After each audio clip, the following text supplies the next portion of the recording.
Welcome back to the deep dive. Today we've got one of the most intellectually stimulating and frankly terrifying stacks of source material we've seen in a while. It's a fascinating combination. It really is. We are diving into a world that's it's defined by this ancient binding magic and, necromancy. But the sources you provided aren't just fantasy lore. That's right. What we have are these really rich excerpts detailing a world under siege, this place called the Old Kingdom. But they're sitting right alongside the author's own meticulous treatise on how he actually approaches building a world like this. Yeah, the creation process itself. Exactly. The plot generation, the sheer discipline it takes to maintain that kind of narrative consistency across, hundreds of thousands of words. It's a study in two completely different types of structure, isn't it? Our challenge today is twofold. First, we need to map out this complex, magically divided world. It is incredibly complex. A place where the dead don't stay dead, and where magic itself actually causes technological failure. We have to decode this intricate hierarchy of the dead and the unique role of the kingdom's protector. And then second, we have to pull back the curtain and do a meta-analysis on the creator's own charter, so to speak. I like that. How does an author structure a narrative that's so complex? How do you generate reliable rules and deep history for a reality that only exists on the page? So, yeah, it's a mission of synthesizing lore and then deconstructing creativity. And it all starts at a single 40-foot wall. It really does. Let's jump right in. The core setting is defined by this hard, immediate border. We're talking about a world where necromancers fight the dead, where technology just inexplicably fails at a specific line in the snow, and where charter magic, this invisible force of order, is the only thing holding life together. Or trying to, anyway. Okay, let's unpack this, starting with the geography that really dictates everything. It's so rare to find a border that is simultaneously physical, political, and fundamentally magical. This is the wall. The wall is crucial, yeah. It's described as this ancient stone remnant. Massive, roughly 40 feet high, but its structural integrity it's almost irrelevant compared to its magical defense. Right. It's not about the stone. Not at all. It's protected constantly by charter magic. The description is fantastic, actually. It says the stones literally crawl with twisting, turning charter marks. So they're not static. Never still. It gives you the sense that the very material of the wall is actively knitting itself back together against the forces of decay and what they call free magic. So it's a living boundary. An active, living, magical boundary, not just a pile of stones. And the moment you step from one side to the other, the world just changes. Completely. Ancelstierre to the south sounds highly familiar to you. Oh, yeah, very. It has sunshine, reliable technology, cars, electricity, modern infrastructure. It's our word, essentially. Mundane. But then you cross into the Old Kingdom. And everything shifts. The atmosphere itself changes. The Old Kingdom is described as being perpetually under these cloud-filled sunsets, steady rain or snow. A very different vibe. A very different vibe. The source describes a sensation that magic potential is constantly brewing in the atmosphere, like charged air before a thunderstorm. So the air itself is magical. It's a land that is fundamentally saturated with supernatural power. It's a place where our mundane reality it simply cannot sustain itself in the same way. And this collision of realities, this is what creates what you call the perimeter paradox. Precisely. And this is where the bureaucratic failure becomes a staggering liability. The Ancelstierre military defense, they call it the perimeter, is set up with all this high-tech gear. Right. Trenches, machine guns. Trenches, pillboxes, machine guns, and powerful mortar bombs. The problem is, these systems were designed far away in the south, assuming a conventional conflict. And they completely ignored the reality on the ground. They completely ignored the magical reality of the border. So they're essentially fighting a magical war with bureaucratic regulations and hardware that just fails. What does that failure actually look like for the soldiers there? I mean, it's intensely demoralizing. Yeah. The sources give us these really visceral details. When the wind blows from the north, out of the Old Kingdom, the magic that's carried on that wind actively causes this technology to fail. Just stop working. Just stop working. Mortars, which should be the backbone of their defense, they often fail to fire or they misfire entirely. Cars break down for no reason. Electric lights will dim or flicker out. So they're watching their state-of-the-art arsenal turn into expensive junk at the whim of a cold northern breeze. Exactly. And this forces the soldiers into a a medieval state of defense. That's incredible. Despite the pillboxes in their modern uniforms, Yeah. they have to rely on these centuries-old techniques. Yeah. They wear mail armor over their khaki battle dress. Seriously, mail armor. Mail armor. Their helmets have nasal and neck bars for protection against, magical claws and things like that. And they carry these extremely old-fashioned sword bayonets and bucklers. Wow. They've recognized that while the bureaucracy refuses to adapt, they must or they will die to magic that just shrugs off machine guns. That's such a powerful statement about the nature of this world. The conflict between mundane and magical reality is won by the magical, and it forces this technological regression. And it's compounded by the fact that the perimeter was designed by people who refused to acknowledge the local history. They ignored centuries of successful local defense. What was there before? The original boundary was a low wall made of rammed earth and peat. Simple stuff. But the local mages could easily maintain it with basic charter spells. They replaced a successful local solution with a globally standardized failure. It sounds like the entire defense system is built on a foundation of just willful ignorance. It is, but, and this is a critical piece of history, the source tells us about the perimeter survival, and it involved the unique protector of this world, the Abhorsen. Right. The precedent of death. Exactly. So what happened decades ago that cemented the Abhorsen's role in all this? There was a massive surge of death and free magic leakage. That's the destructive, chaotic force right around the wall. This high concentration caused corpses, both Ancelstierre soldiers and Old Kingdom creatures, to just rise up en masse. A full-scale undead crisis. A total crisis. And the local chartered mages, the ones maintaining the wall, they couldn't cope. Their spells could destroy the physical shape of the dead, burn the bodies. But they couldn't stop the spirits. They couldn't enforce true death or bind the spirits back to the currents of death. They just lacked the necessary authority. An authority that belongs to the Abhorsen, the necromancer who commands the dead. So he was immediately summoned. The Abhorsen was brought in, bound the dead, and successfully stabilized the whole crisis. And in return for this critical, life-saving service, he gained dual citizenship and the freedom to cross the wall at any time, no questions asked. I love the specific detail the author includes about his work at the perimeter. He didn't just cast a single spell and, leave. He stayed and reinforced the defenses in this very specific manual way. He did. He spent months carving what the source calls wind flutes among the wire defenses. Wind flutes? What are they? We have to assume they're magically significant carvings, charter marks, probably designed to channel or dissipate the specific free magic forces that are carried on that northern wind. So he turned a liability into a controlled feature of the defense. Essentially, yes.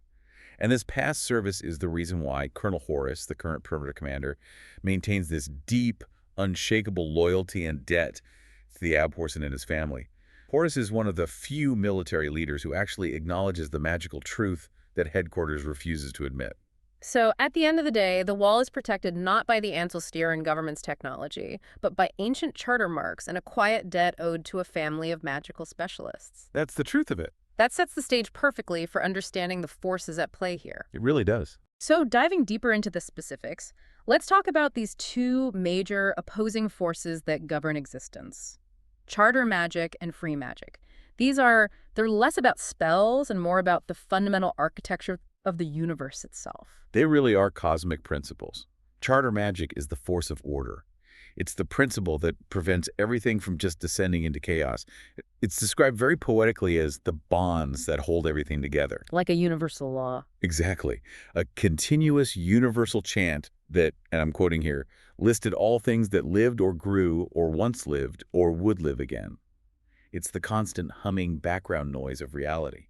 And we actually see it manifest visually. Yes, it manifests physically as these glowing symbols or marks, the charter marks. Okay. And they're often seen in constant motion, rearranging themselves in these complex, organized patterns. And some people can control this.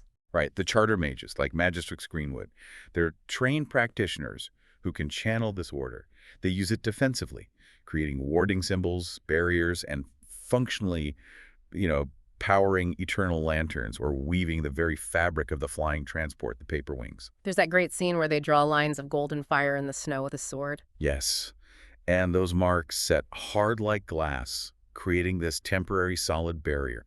That's a perfect practical application of it. So if charter magic is the universal operating system, then free magic is the virus. That's a great way to put it. It's the antithesis. It's unbound, destructive, pure chaos.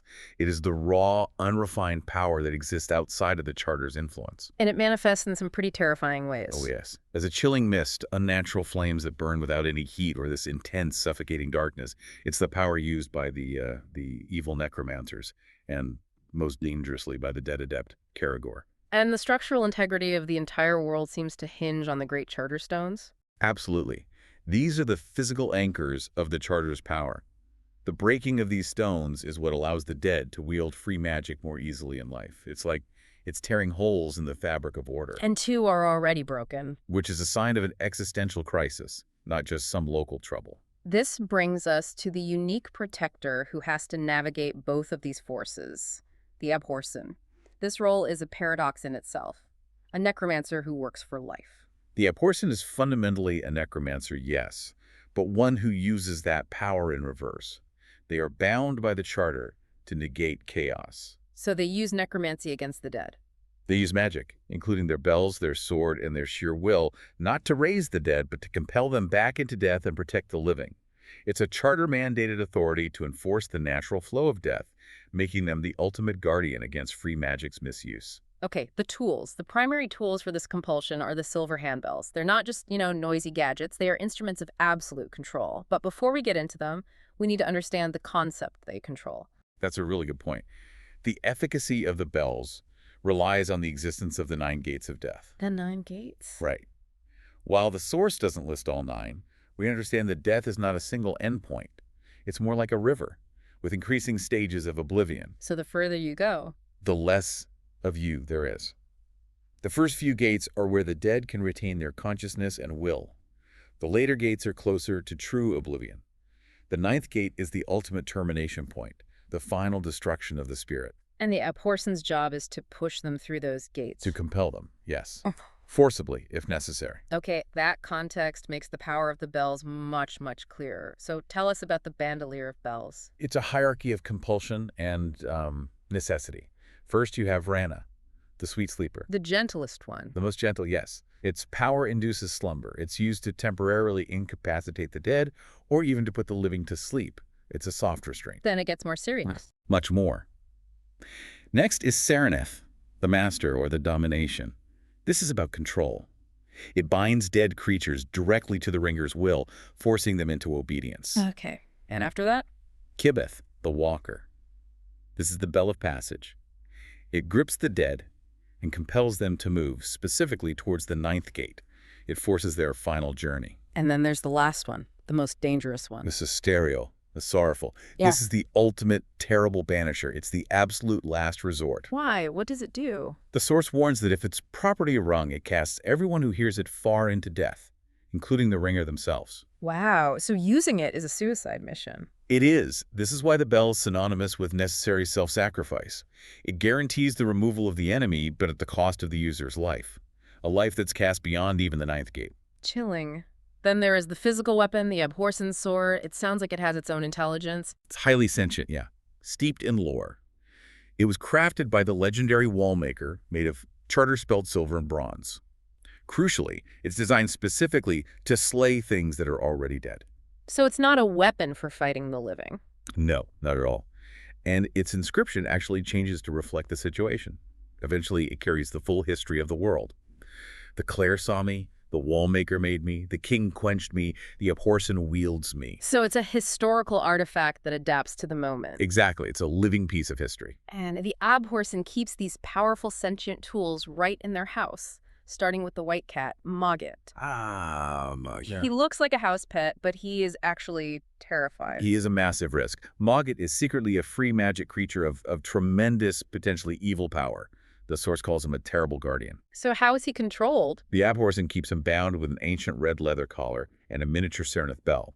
This collar acts as a kind of magical strangler. It chokes his wits, forcing him into this subservient, albeit constantly complaining, and often sarcastic feline form. So why? Why would the protective force of the Abhorsen take such a tremendous, constant risk? Why not just destroy him? That's a fascinating philosophical choice, isn't it? The Abhorsen is tasked with maintaining balance. Mogget represents controlled chaos.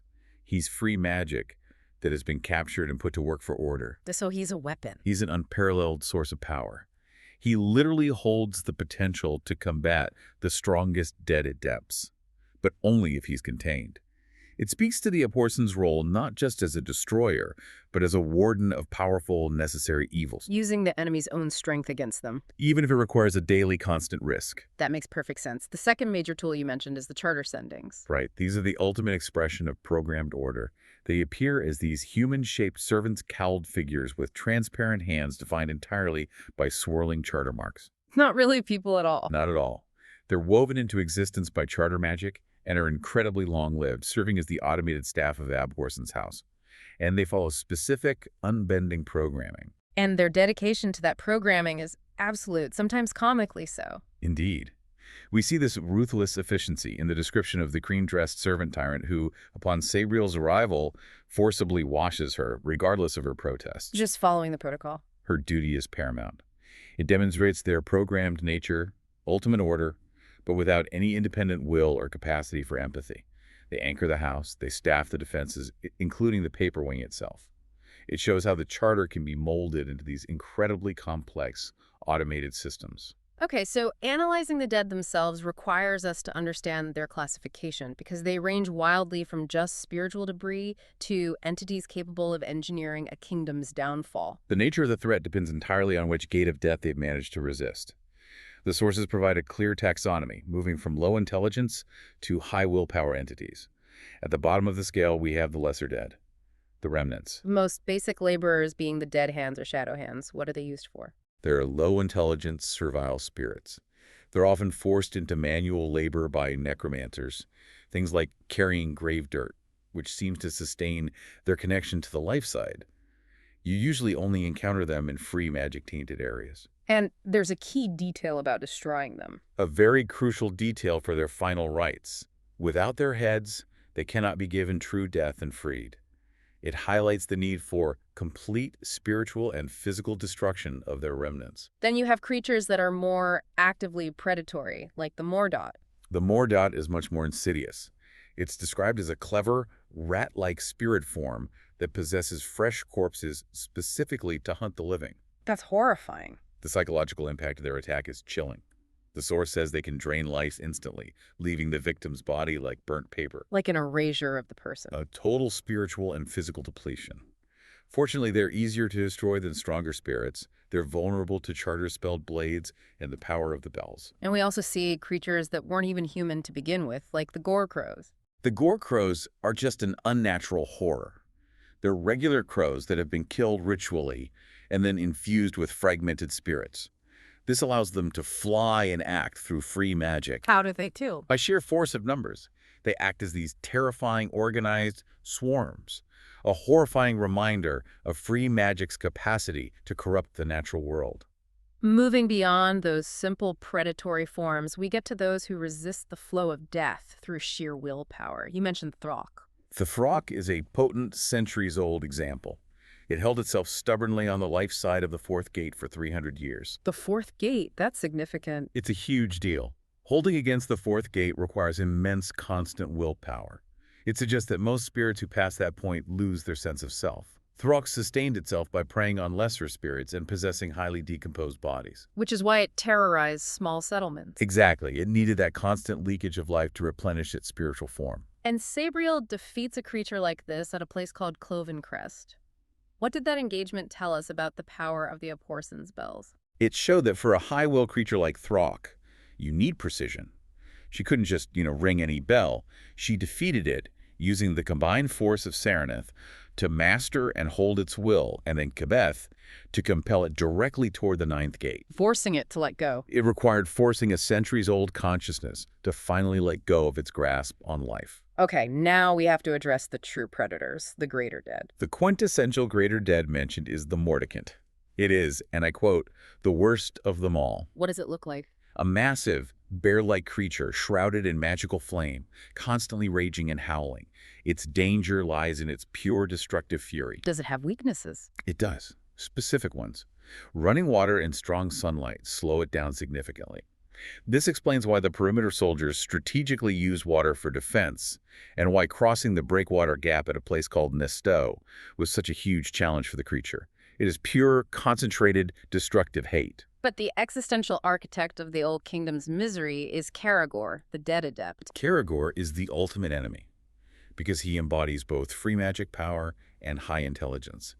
He's the only dead spirit known to also be a free magic adept. He willingly made that trade, gave up his life for immense chaotic power. And his identity is key. Absolutely. He is Roger, a renegade member of the royal family and the half-brother to the eventual king, Touchstone. He was imprisoned beyond the Seventh Gate by a previous Abhorsen. We mentioned his plan earlier, but let's just stress the stakes again. What happens if he succeeds in breaking the remaining Charterstones? If he succeeds using the necessary royal blood, the charter itself would essentially fail across the entire Old Kingdom and potentially beyond. The dead would be able to use free magic without hindrance. So, the end of the world. Total anarchy and the end of organized life. It's not just a political catastrophe, it's a cosmic one. And the complication that makes him nearly impossible to defeat permanently is that he hid his original physical body. That's his strategic masterstroke. Kerrigor emerged and created a free magic construct to serve as his body, a chilling, warped imitation of Rogier. Tall, narrow-waisted, thin-headed, with eyes that are just burning slips of free magic fire. But his real body is somewhere else. His original true body is hidden far away in Ancelstierre to prevent any Abhorsen from permanently defeating him. To renew the master's spell that prevents him from passing the final gate and truly returning to life, he requires that hidden body. This split existence makes the confrontation exponentially harder. Here's where it gets really interesting, because this magical threat is underpinned by a profound failure of the state. The stakes are so high because the Old Kingdom is already fundamentally broken. It's a profound political vacuum. The sources paint this picture of catastrophic collapse. The kingdom has been without a king or queen for 200 years. 200 years. And compounding that historical absence, it's been in a state of anarchy for the last 20 years. Central authority just vanished. What happened 20 years ago? The royal palace, Bellisaire, was burned to the ground by the last regent in a desperate, failed attempt to incinerate the dead infestation there. That failed attempt ended any coherent attempts at central governance. So the charter is failing because the ruling family, which traditionally embodies the charter's protection, is absent. Exactly. Into this chaos, Sabriel makes the astonishing discovery of Touchstone. Touchstone, who is he? He is the long-lost prince, Roger's half-brother. He was magically imprisoned as a perfect wooden figurehead on a ship at a place called Holhallow for 2 centuries. As a figurehead. His spirit was magically preserved in death, encased in ice. Sabriel used the unique power of the Abhorsen to transfer his spirit back into the wooden body, which immediately transformed back into living flesh. What's his state when he returns? He's a king who doesn't even know he's a king, and he's profoundly psychologically damaged. He is profoundly disoriented by his 200 years of magical incarceration. He has severe amnesia, his memory only returning in shreds and patches. And his behavior is odd. His courtly past manifests as this highly servile manner. He constantly calls Sabriel Milady, despite her protests. The source says he acts almost like a bad actor playing the butler. This servility contrasts so sharply with his true royal potential. And the beauty of this plot device is that his amnesia serves as a symbol for the Old Kingdom's own broken memory. Exactly. A state that doesn't remember what it means to be whole. His psychological fragility mirrors the broken state of the realm. But his return, even in this vulnerable state, is the ultimate trigger for Kerrigor. Because he has the royal blood. Touchstone is now the living repository of royal blood needed to break the remaining Charterstones. This just accelerates the urgency, especially when we factor in that bizarre time differential between the 2 kingdoms. Right. Time is described as strange between the kingdoms. 16 days of travel or action in the Old Kingdom equals only 8 days in Ancelstierre. So time moves faster in the magical world. In a sense, yeah. And with the full moon Kerrigor's peak power rapidly approaching, the race is on. The primary mission then becomes the rescue of the original Abhorsen, who they locate trapped in the Palace Hill Reservoir.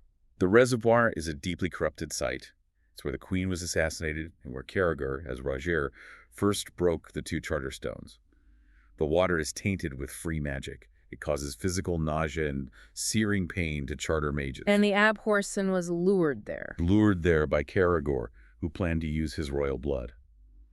The Abhorsen managed to protect himself, but he ended up trapped in the currents of death, unable to escape fully. Sabriel enters death to attempt the rescue, and that leads directly to the final confrontation with Kerrigor back in the living world. The battle is ferocious.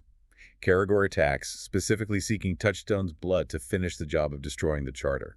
It forces the Abhorsen, who is still weakened and just returned from the currents of death, to make the necessary, agonizing choice. He knows they lack the time to travel to Ancelstierre and destroy Kerrigor's true body.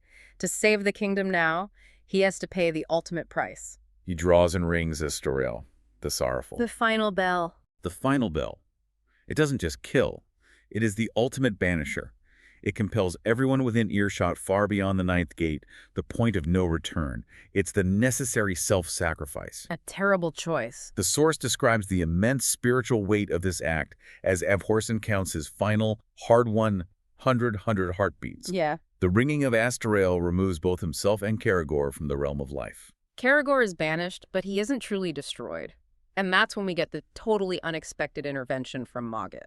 The timing is crucial. Earlier, during a crash of the Paperwing, Mogget's constraining collar was temporarily lost before being hastily replaced. This brief freedom allowed the creature's true, immense, free magic power to manifest. And he uses it now. In the chaos of Abhorsen's sacrifice, the creature that was Mogget attacks Kerrigor's banished spirit. The source describes this as a titanic clash, a shining electric comet hurtling into the darkness of Kerrigor's body, facing off against a shadowy octopus of free magic. And the result isn't annihilation, it's binding and transmutation. Which speaks to the complexity of this magic system. Kerrigor's spirit is not permanently vanquished. Instead, Mogget manages to bind and split him into two small cats, one black, one white, each wearing a red leather collar with a miniature Ranabel. So Kerrigor is now imprisoned. Imprisoned in the form of these two creatures, mirroring Mogget's own eternal servitude. The fight has bought them time, but the evil is contained, not ended. The path forward is immediately given by the Clare. Who are they, and why did they suddenly appear? The Clare are a fascinating element of the world. They're identical, blonde twin pilots who embody prophecy and charter protection. They are described as blood relatives, all the children of the great charters. So they're deeply connected to the magic. It suggests a deep connection to the underlying magical structure of the world. They intervene and confirm the new royal order. Sabriel is now the Abhorsen, inheriting the duty and the burden, and Touchstone is the rightful king. And most critically, they provide the intelligence needed to complete the mission. Yes, they use their prophetic vision to give Sabriel the precise, essential coordinates to Kerrigor's original physical body. Where it's hidden. Hidden in a cairn at Docky Point, Ancelstierre. The mission is clarified. The magical fight is won, but the physical destruction of the source of evil must still be completed in the mundane world. That's a staggering amount of lore, detail, and an emotional cost woven into a single narrative arc. It's incredibly dense. So after mapping out a world this intricate, where every bell, every collar, every single boundary has its own specific, immutable rules, we have to step back and ask, how does an author build something this stable and expansive? We're turning the lens on the creator's own charter. This section, the author's personal treatise on how I write, serves as a wonderful contrast to the high fantasy. It really shows us that generating complexity requires rigid structure and discipline, much like the charter itself.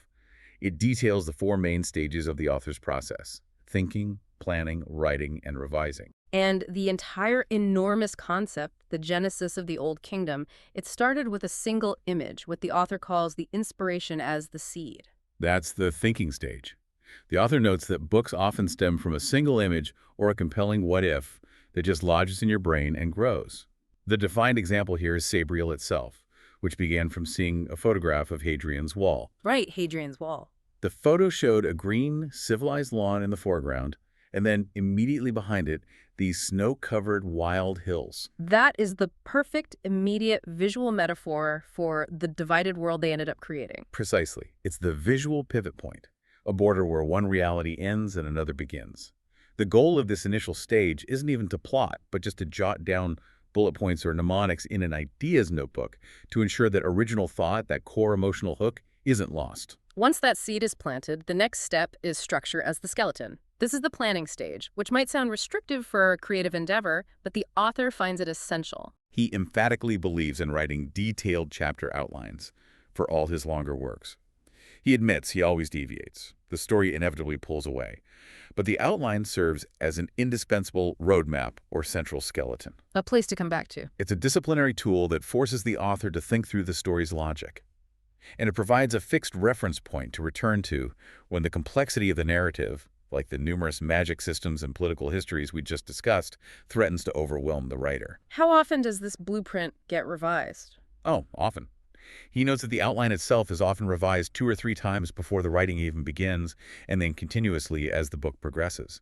It's a living document that guarantees the logic of the world remains sound, even when the character paths change. It sort of mirrors the charter itself, a strict set of rules that governs the flow of reality. The third, and maybe the most challenging stage, is maintaining motivation and pace over the long haul of a novel. The core advice here is brilliant psychological management. Don't aim to write a novel, aim to write or revise a single chapter. Break it down. Break the seemingly impossible goal into a manageable daily task, usually falling within the 2,500 to 5,000 word range. This prevents the author from feeling overwhelmed by the sheer scale of the project. And he uses these clever motivational gimmicks to keep the process moving, which gives great insight into the writer's solitary routine. He tracks everything. It's like he's transforming the subjective act of creation into an objective, measurable process. This includes running word count totals, dating notes, and even recording the specific music he listened to while writing. Little rituals. These small rituals provide objective proof of progress and ensure the long, isolated process of novel writing feels grounded and measurable. It counteracts that natural desire to procrastinate. Finally, we get to the necessity of revision. Writing is rewriting, and the author has a very specific protocol for gaining critical distance. After the initial typing is done, he insists on at least 2 major revision stages. The crucial element here is time. He emphasizes leaving the finished manuscript on a shelf for a few weeks, just giving it distance before reading it again for corrections. Why is that distance so necessary? It allows the writer to gain critical perspective. When you're in the thick of writing, you read what you intended to write, not what's actually on the page. Right, you fill in the gaps in your head. Exactly. After a few weeks away, you return as a reader, seeing the text not as a continuous act of creation, but as a finalized product. That is essential for spotting flaws, fixing flow issues, and ensuring that the internal logic of the world, the charter, the bells, the hierarchy of the dead, holds up consistently. He also leaves us with several sharp pieces of advice for the curious learner who might want to create a world of their own or just generate knowledge within their own field. These maxims are powerful because they apply far beyond fiction. First, you can't write if you don't read. Reading provides the fundamental toolkit, the structure, and the language necessary for creation. Simple but true. Second, writing anything is better than not writing something perfect. A critical mandate against the creative paralysis caused by the fear of failure. And finally, always submit the very best work, which means the final manuscript must be revised, polished, and subjected to that period of critical distance. Never just the first draft. It's a process built on iterative improvement, discipline, and structural integrity. So to summarize the core insights we've gleaned from these combined sources. Well, we've synthesized an understanding of a world defined by a failing but fundamental magical order, the charter, and the ensuing political decay. We saw that the Abhorsen's duty is not merely to destroy the physical remains of the dead. It's more complicated than that. It's to compel and bind chaos back into death, a far more nuanced, principled, and painful role than the high-tech, destructive methods that utterly failed at the Ancelstierre perimeter. We charted a terrifying hierarchy of death, from low-level spiritual laborers like the Dead Hands up to the existential threat of Kerrigor, the Dead Adept, whose defeat required the agony at the final bell, Sabriel. A huge sacrifice. And we learned that even the most complex, magically structured world demanding hundreds of pages of intricate lore and rules can spring from a single, simple image. A wall dividing 2 contrasting landscapes, one green and one snow-covered. That simple image, the wall, was the foundational seed. It was the spark of what if that necessitated the creation of the charter, the bells, and the dead hierarchy, just to explain why that wall existed and why it was so critically important. So we leave you with this final, provocative thought to mull over. If the creation of this vast, structured world began with a single, simple image of a wall dividing 2 landscapes, What single image or peripheral detail in your own field, in your work, your research, or your current challenge is currently being ignored or perhaps dismissed as mundane? What's your wall? What simple structural detail are you missing, and what vast complex truth or what powerful narrative or solution might it conceal if you chose to start building a structure, your own personal charter, around that one simple idea? It's a great question. Thank you for joining us for the deep dive. We'll see you next time.